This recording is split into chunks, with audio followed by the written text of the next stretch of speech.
Hello, everybody. Welcome back to Heart Breathings. We are just a couple of weeks away from the beginning of November. And for many of us, that means a focused period of time to start working on a new project, an old project, edits, or just to give ourselves permission to indulge in this writing that we love and to work on a dedicated project. So this year with the Rough Draft Challenge, you can set your own goals, but we still need to get prepped and ready for it. So I am in full swing with this. So I'm going to be working on two different projects throughout the month of November. One being getting back into my Shadow Demon saga so I can finish book 12, which is partially written, probably about a third drafted. And the second project is my serial, A Mirror of Shadows. So I thought it would be fun today to take you behind the scenes and show you my plotting planner setups. Now, unfortunately, we are not going to be fully setting up my B6 Stalogy yet, but I'm going to tell you what all's going in it. And then one of my next upcoming videos will be the full setup of that Stalogy. And I'm going to show you how I set up my Shadow Demon Saga Happy Planner. So let's get started taking a look at my plotting planners for the Rough Draft Challenge this year.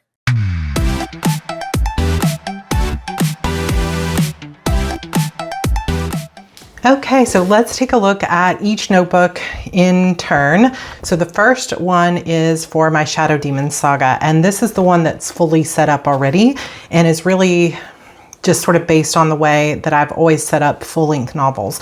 So you guys know that I have recently been using more of a B6 Stalogy. So let me pull that out real quick.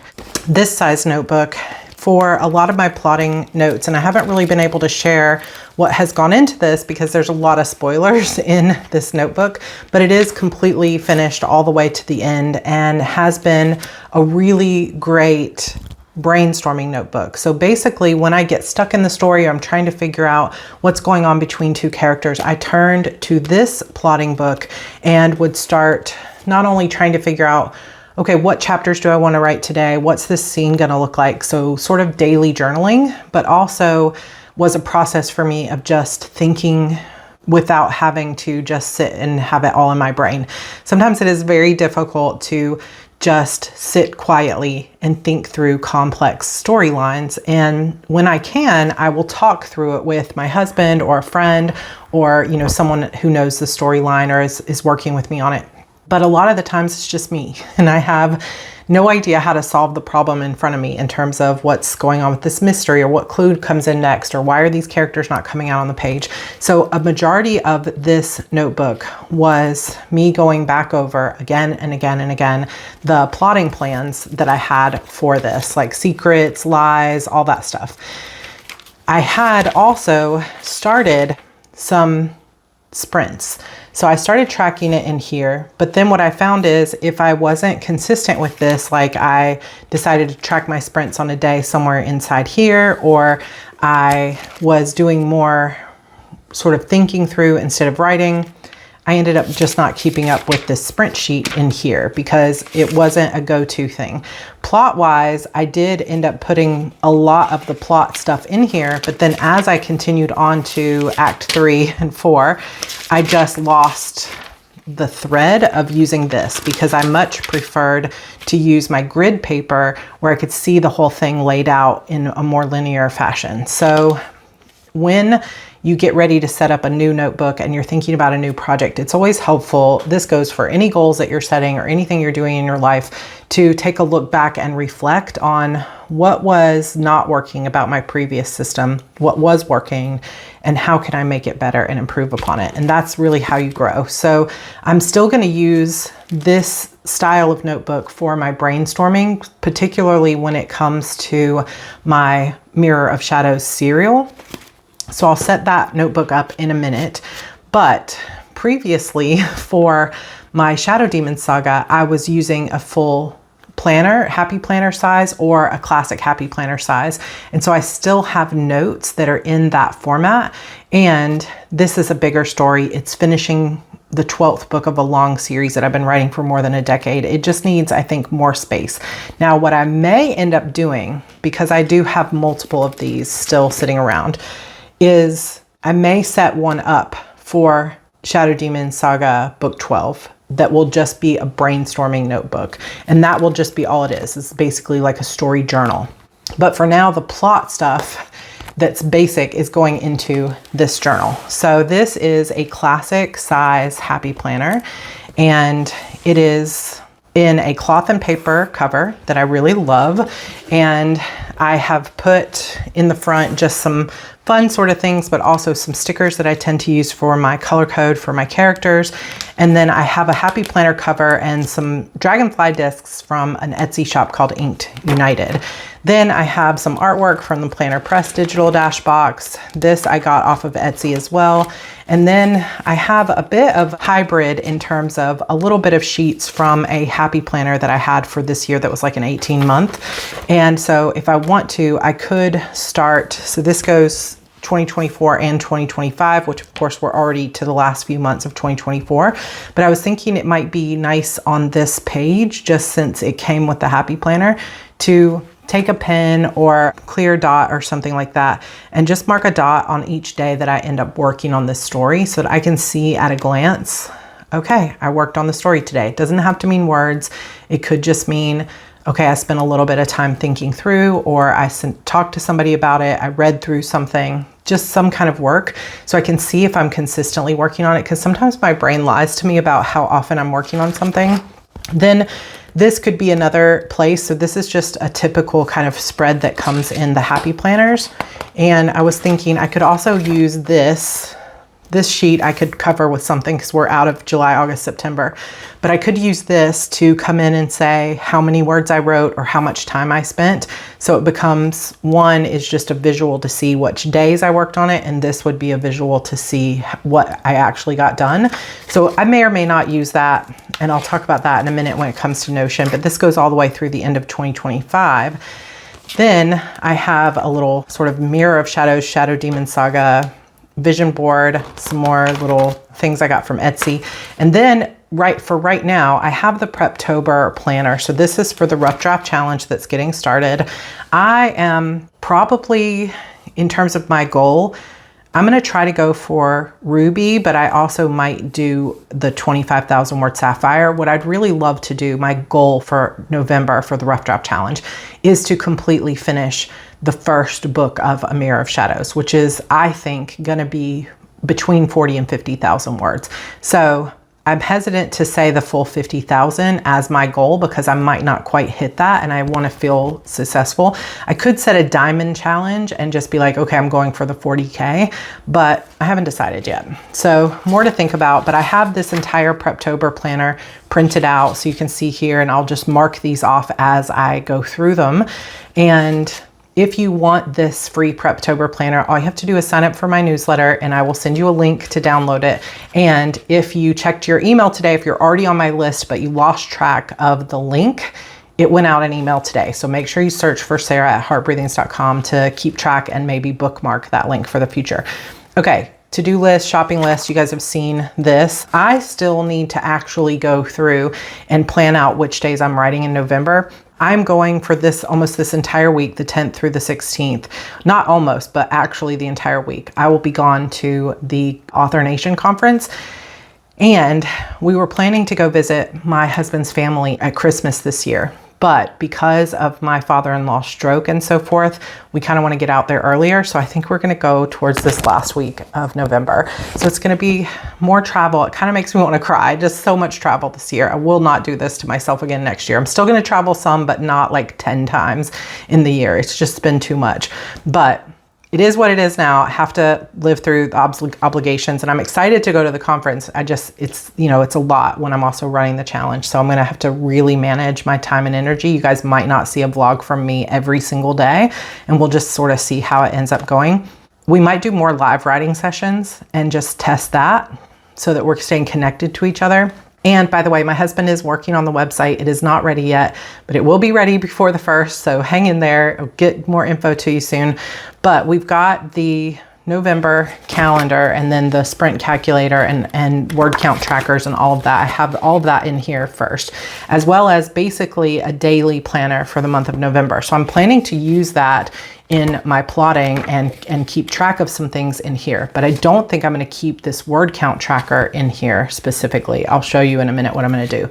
I have a vision board here, and then we get into some of the other resources that are actually inside the free resource library for heart breathing. So if you want any of this stuff, it is printable, it is available there. You just have to kind of look through some of those resources. So the first one is a writing plan. And this is basically something where you just take an overview and you think about what's my goal for this book, not necessarily just for the month of November, but for this project overall. And when am I starting it? What's my goal? And when did I actually start? When do I want to have the plotting done by? When do I want to have my rough draft done by, the edits? And it takes you all the way through your release date. And it can be interesting to set up your goals and then compare that to what actually happened. And one of the reasons this is important is if you consistently set goals that are way out of line with what you actually are able to do, it can help you set better goals in the future and give yourself more time. It just kind of gives you an idea of reality. So that's the first page. This is a second sheet. I've printed them on the back of each other, but this is just a one sheet. And then this other thing is called the Heart Breathing's Writing Tracker. So you might not have seen this sheet for a while, or if you have just recently joined my list or my channel, you might not have seen this at all. But this is a tracker that I used to use and haven't in a while, but I'm excited to get back to it, to track my entire process from idea to book finished. So basically you write the date, you write what phase you're in. So here's my phases, and I have them color coded. Prep phase, the plotting phase, drafting phase, revision phase, edit phase. So edit is different for me in this terms of this particular chart, meaning revisions are self-revisions. Edits are beta readers, editor, like someone else's inputs and putting them in for myself, and then publish is gold. So I keep that in here. It's just a note card that I punched. And I would keep track of, let's say I'm in the prep phase right now, I'm prepping my journal. So I might say progress, journal complete, notes, might make a note on what I want to do next time. Once I'm in the plotting phase or the, maybe the next phase, I would take a blue pen and I would write the date. I would write plot here. And then I would say for progress, I might say finished Act 1 plot. And then for notes, I might say something like this came really easily, or I might talk about how I felt, or I might say there's still a few things that I want to tweak, but just kind of notes to myself. And then as I finish, so I have a bunch of these sheets printed out, as I work through the book, I'll be able to come back and look at this and say, well, how long did I actually spend on plot? How long did it take me to write that first draft? And it gives you a good baseline so that when you're writing your next book, you can kind of guesstimate. Because if it took you 8 months to go from idea to finished book, which would actually be pretty quick, you can't really expect yourself to write your next book in 2 months, right? You would kind of guess, okay, it's going to probably take me about 8 months to write the next book. Or if you look at it, you could analyze your notes and you could say, okay, why did this take me 8 months and how can I shorten that process? And you might be able to come up with ways to make it 6 months next book. But without the data, our mind doesn't really hold on to how long it took us to do each phase. So it could be something helpful for you if you want to track it. Then we have the time totals per writing phase. So once you're done with a phase, you could come in here and say, so this would be like the prep phase, my goal start date, my actual start date, when I completed it, and how many days it took. Then we have this part of total target word count, actual word count, and how many hours I invested in it. Now, I'm not going to have a word count necessarily for the prep phase or the plotting phase, but I will once I get to revisions, draft 1, draft 2, etc. So it's just an overview page. Then we have a word count tracker that looks very much like the one I had set up in my plotting notebook for Disappearance of Vanessa Shaw. It's also the same one that you'll find here inside your writing tracker for Preptober. So you can use that if you wish, if you'd like to keep track. The big difference is that over here in the Preptober planner, I have them numbered. So, well, it just says number 1, 2, 3, and 4, whereas this one is more open, so that if you decide, okay, it's probably going to take me 60 sprints to draft this chapter or this book, then you can count them out. It's 25 per line, per column.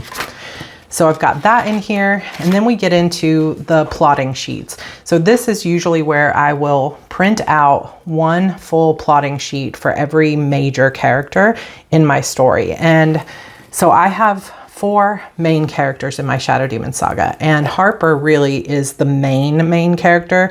She was the sole POV character for the first 6 books, and then in book 7 it splits out to 4 points of view. So I color code them. Harper is purple, so I like to just go into the bottom. You could just use a pen for this if you want. So another thing I like to do here is I like to put tabs on the top as well. So I will put either a pen mark, or if I want it to be more straight, I will put washi tape just down at the bottom. So because I'm going to be using these same sheets, multiple characters, it just gives me a visual of saying, okay, this is Harper. And so I can use any kind of tab I want. Sometimes what I like to do is just take that same piece of washi tape and I will just create my own little tab here on the side. And all you have to do that is just tape it on, but leave a little bit of excess on the end. And then when you push it together, you've got a little tab that's going to stick out on the side. And it's as easy as that. So this is Harper's Sheets. If you haven't seen this before, I have an entire series here on YouTube that's one of the first series I ever did. So it's a little bit older, but it's still relevant. This kind of stuff doesn't really change in terms of plotting. It's been the same for years and years, but it's called How to Plot Your Novel. And inside the resource library, it's just called Plot Your Novel. It's a PDF inside there. And you've got a character sheet where you can put down some of the basics about your character, but also ask yourself things like, what's their deepest desire? What do they truly need, even if they don't realize it yet? What are they most afraid of? That kind of thing. Then you've got notes down here. Then on the back, you basically have a grid to look at your character's goals. Like, what are they facing outwardly? And then what are they aiming for on their inner needs? So what do they desire, but then what do they actually need? And what's the goal, motivation, and conflict there? And then we have their character arc. Where are they at the beginning of the story? Where are they at the middle of the story? And who do they become by the end of the story? And then after the character sheet, you have Act 1, Act 2, first half, the second half of Act 2, and you've got Act 3. I've talked about several times now. I'm just going to start calling this 4 acts, but I'm still kind of in the transition phase of doing that. And I will be redoing this series. I had hoped to do it here in 2024, but I don't think I'm going to have time to redo it this year. But this is a combination, in terms of these plot points, is a combination of reading lots and lots of different books. So all of this doesn't come from any one resource, but there's a list of resources at the back of this if you want to get some of those books, which is one of the reasons that I want to update this, is because over the past several years since I created this series, I have read so many more books on crafts, and I have some different things I would add to this list. So if you want to see how to fill these things out, feel free to go and look through that series. Now, usually what I'll do is I'm going to go ahead off camera and I'm going to put this purple washi tape at the bottom of all of these. Then you could create a scenes list. This scenes list for me will just be a list of Harper's point of view scenes that I know are going to be in this book. Then we also have a story grid here. And this is basically just those 4 pieces of the story: Act 1, Act 2, first half, 2B, and then Act 3, or 1, 2, 3, and 4, where I will go through and take some of those scenes that I've brainstormed of Harper's, and I will put them in order of where I think they're going to fall in the book. And for me, throughout the course of writing and discovering, because I'll plot it and then I'll start writing and realize, oh, that doesn't work, or something will come up and I'll like the new way I wrote it and I'll have to go back and change this. So this is always an iterative process for me. But the second POV character that I'll typically put in here is Jackson. So that is, he's blue. So I would just do that same thing, same exact sheets, the character sheets and 3-act structure sheets. And I'm gonna put the blue color code, and then I'm gonna take a little blue piece of washi tape and I'm gonna put it just slightly further down the page. And now it's so hard to do this stuff on camera, y'all. I am so clumsy. If I can't give something my 100% attention, it always ends up wonky. But oh well, I'll leave it for now. I'll make sure that they're apart from each other so that I can easily find it. And I will just go through that process of, I've printed out 4 of them. So I have 4 main characters. Now this book in particular actually will have 2 additional points of view, at least 2, maybe 3.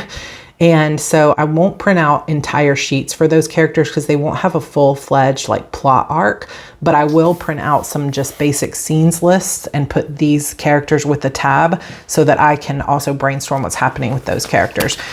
Then basically I have a reading plan of reading back through all my older books in the series, because I have not only the 11 main books of the series, but I have a book from Jackson's point of view, and then I have a short story called After Midnight, and then I have 3 books in the Sacrifice Me series. Now I'm also writing A Mirror of Shadows, so there's like 16, 17 books in this world, and I want to make sure that everything that's going into the final book matches with the rest of the world. So that will go here. Then I have this last piece is all older plot sheets. Now this particular book, book 12 of my Shadow Demon Saga, already has 40,000 to 50,000 words written, but I need to get back into it. It's been almost 2 years since I have really seriously looked at it, maybe a year and a half, and I just need to get back into the story world, the characters, read back through what I have. So when it comes to the rough draft challenge, I'm actually going to be more reading back through, making plot notes. I do have some other little tools that I like to use for this. So I got these, I can't remember where these are from, but I'll link them. They're from Amazon, but I don't remember which shop. But it has the 4 colors, if you take those out, of my main point of view characters, which is a big tip that I have, that if you're trying to pick out characters and you're like color coding them, pick colors that are readily available in the tools that you need. Pen colors that are easy to find, dot markers, index cards, like just make it as easy on yourself as possible, and don't pick like this particular shade of bright pink that you'll just never find in a pen or whatever. So I probably will use these. I also have this one here that is, I think this is the Office Depot brand, and it comes with little tabs that I can mark as Act 1, 2, 3, and 4. And I'm gonna take the white cards out of it and put some of these colorful cards, and I'm gonna start filling out scene cards in the month of November for the scenes that I'm going to write. And my plan right now is to work on prep for book 12, to write the first book of A Mirror of Shadows, and then as soon as November is over, to get back to work on actually writing book 12 of the Shadow Demon Saga while I'm reading book 1 of Mirror of Shadows live on my YouTube channel over at Sarra Cannon. So that's the plan. I don't know if it's going to actually turn out that way, but that's the hope so far. Okay, so that's the first half of this video. And now what we're going to do is get into some of the plans for the setup of my B6 Stalogy. So let's move over there. Okay, second part of the video. I have all these little like spiders and hands and stuff, which, you know, could just be for Halloween, but also could be year round. I'm not judging myself here. Okay, so I have this beautiful Aura Estelle B6 cover that I'll be using. I also have a couple of options for plastic covers. This one is from Salty Katie Co. and this one is from Lauren Phelps Designs. They both just cover the B6 Stalogy perfectly and just give it a little bit of sparkle. So you can see this one, I just put backing paper underneath, but it does have that sparkle and it becomes a little place to hold your stickers and stuff like that. I am still gonna have to look around because I like to put some backing paper and stickers on top of my Stalogy because it's just plain black. And I had the most perfect vellum that I was going to use that has a castle on it, and I cannot find it. And I have been so grateful for the organizers that came in and organized my house. Like, it has been so helpful, but also every once in a while there's something I can't find and it's like, where is it? I could spend hours just searching the house. I guess I could email them and see if they remember, but I figure chances that they'll remember where they put a single piece of paper is probably not gonna happen. But anyway, I did find this pretty book one. I'll see if I can figure out which Etsy shop I got this from, but it is very pretty and it's bookish. And I think because it's clear, it's not gonna look as good just on the black. But if I take this purple and wrap it around, that's gonna look really pretty. I have also already gone through and added some flair to the front. Because this can be stringed and then used as a traveler's notebook, it has these little holes here. So I put this bow that I had And so I'm thinking, let me take this out and see if it's exactly what I want or not, if I want to put that big of a chunky stars on top. I feel like that kind of obscures it a little more than I want, but then again, maybe it's nice. I really want to find that castle, but I can always put this together and then, you know, just pull it out. I'm not sure which one I will do. For today, we're not going to be, just for time's sake, we're not going to be setting up the entire Stalogy, but what I'm going to do is just walk you through how I'm going to set it up for the Rough Draft Challenge. And then I will have another video where I actually take the time to set this up. But I'm on book deadline right now, so we're going to just kind of walk through. Now, one of the first things, besides putting all this bling here, which of course is just totally unnecessary and just for happiness. That's the truth for all of this. Like, you could just write a book and never use stationery. Like, I don't know if you would enjoy your life, but some people would. You don't need any of this. You just need a way to write your book. But this is fun for me. So I took just some regular sheets of vellum paper that I got off of Amazon, and I printed out some stuff I found on Pinterest, as well as some things that I created myself. Now, this vellum paper, once it gets really saturated, curls. And I've been trying to, for the last couple of days, put it into a book, hoping that it would stop curling, but it is still curling no matter what I do. So if you have a fix for how to make it not curl, let me know, because obviously this paper isn't curling and it's got a lot, but this might be a thicker vellum sheet than what I'm using, because I feel like my vellum is not super thick. So anyway, I printed out a bunch of these to use as tip-ins, and I also have a few little, you can see this better like this. This is like overhead projector, acrylic kind of paper or whatever. It's pretty. And it's for inkjet printers. So I printed out a couple of different things to also tip in. It turns out that even though I put in the exact dimensions of B6, this actually isn't big enough. So I wonder if the B6 Stalogy is actually slightly bigger than what Google lists as a B6 size, but it'll still go in there. Anyway, those are just for like inspiration. My plan for the book is washi dashboard. I've already picked out the washi tapes that I want to use, which kind of have these purple and black tones. Now, actually, I'm looking at this one. I might add that to it. Then here, I'm going to create a vision board of what all is inspiring me for this story, which is basically going to involve me going to Pinterest, going to various other sites and downloading some images, cutting them out, putting them on here, and getting that sort of vision board inspiration. Then I want to create a sessions tracker. So this first spread here is going to be similar to that phase printout that I have in the other calendar or the other planner. Is basically just going to be, I'm not going to put all those things in terms of phase, date, etc., etc. This is just going to be pretty narrow columns where I'm simply going to mark down all the days that I worked on the book and what I did that day.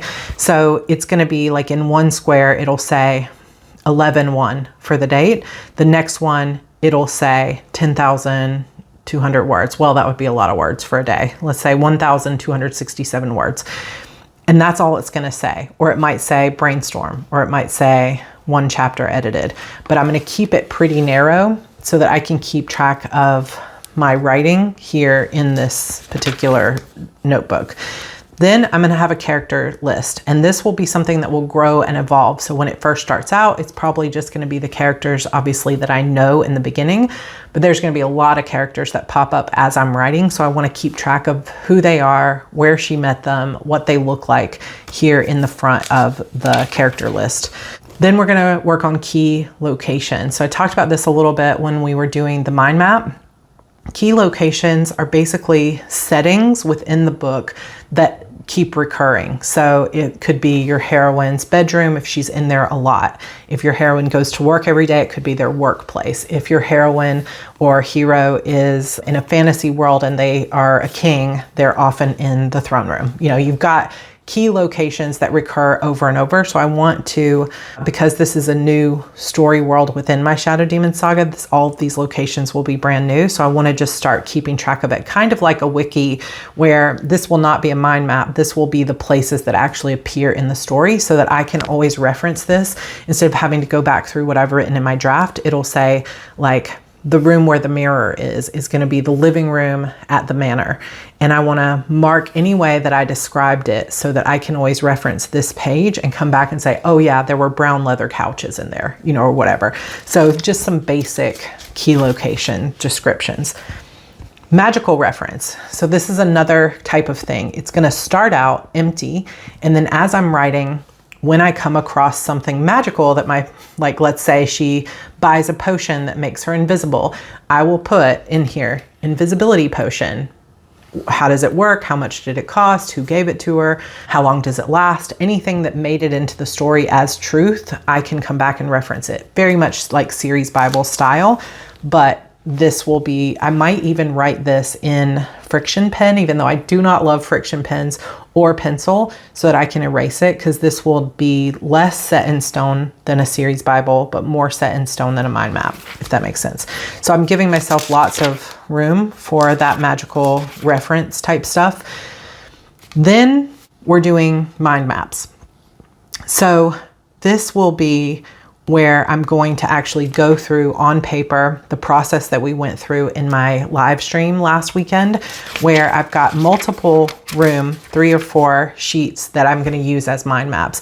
And they're going to be very specific. So this first page might be the world.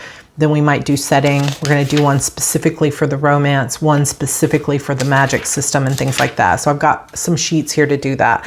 Then I'm going to create, again, very similar to what I did with this one, a plotting dashboard. And I'm going to see if I arrange it instead of this way, arranging it like this, because that works for me better with my grid paper, is to go side to side. But I don't know exactly how I'm going to set that up yet. That's why I'm doing the setup in a different video, because I still have some decisions to make about it and I need to play around with it. But this will be a plotting dashboard where I'm going to basically keep track of the plot as it goes. Now, similar to what I was dealing with Vanessa Shaw, is the plot may change multiple times. So this will have one dashboard here, then there might be another one deeper in and another one deeper in, because that's exactly what happened to this other one. It's like, as I write, I begin to, you know, change things. I also was just sort of brainstorming out some other things that I want to put in here. Like, this will be, as far as I intend, a trilogy of stories that all follow one upon the other. You'll have to read them in order if you want to read them. And I wanted to create a space that I can brainstorm the trilogy arc itself. Then plot spreads, one of the things I want to do, so I've got a plot dashboard, but what I want to do, instead of exactly the way I did it in that other one where it's just little flags, I want to create a chapter by chapter page. So with this particular story, I'm writing it as a serial, which is slightly different in structure from just purely writing a novel. And so what I want to do is basically arrange each page's plot by episode, which will become a chapter. So there will be 12 episodes or 12 chapters in each book in the trilogy. And so I want each of those episodes or chapters to get their own page. So I'm going to go ahead and set up those 12 pages with maybe a couple pages on the end in case it becomes 14 or 15 or it goes longer than I think. And on those pages, I'm going to specifically write the same kind of things that I would write on an index card typically, which would be, what's the key location? What's the main character? What's the character's goal in this scene? What's the conflict that's keeping them from reaching their goal? And then how does this scene end? And for a serialized story that I'm going to be reading live on YouTube and that people are going to be reading chapter by chapter, it needs to have a specific kind of structure as well, in terms of rising action leading you to basically a cliffhanger ending, or what I would call a symbol crash. So I'm going to be keeping track of not only what's going on with my characters, but how I want my readers to feel, and making sure that it has that gravity and impact at the end of every chapter. So all of those notes will go here. Now, I do have that I was just going to do 12 pages, but there is a part of me that thinks maybe I should do 12 spreads instead so that I have 2 pages per episode. I could track a little bit more data that way. I could brainstorm a little bit more, so I could have a brainstorming page and then an actual like plot page. So that might shift as well. I'll let you know what I decide, but those will be the next 12 pages. And then I also wanted to set up something that I had not used in the past, but that I found very helpful for Disappearance of Vanessa Shaw was Save the Cat. But there is another Save the Cat book that is called Save the Cat Writes for TV that I'm going to be reading through and see if there's anything I want to pull from that to put in here. But otherwise, I'm going to be taking the Save the Cat structure and still putting it into my serial structure.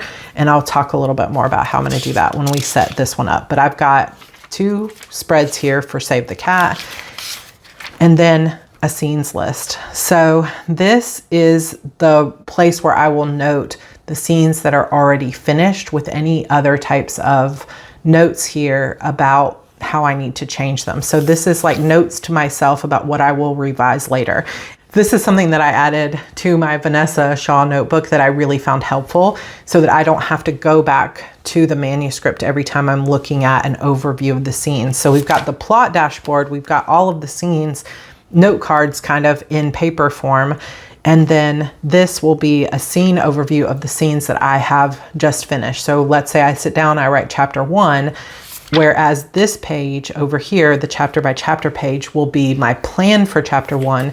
This will be how did it turn out and what do I need to still revise about it. So at the end of writing chapter 1, I would write something like, maybe give myself a big chunk of space that says chapter 1, 3,622 words, and then a note to myself, like she was supposed to be going on her first job and was gonna do this, but it ended up with this problem.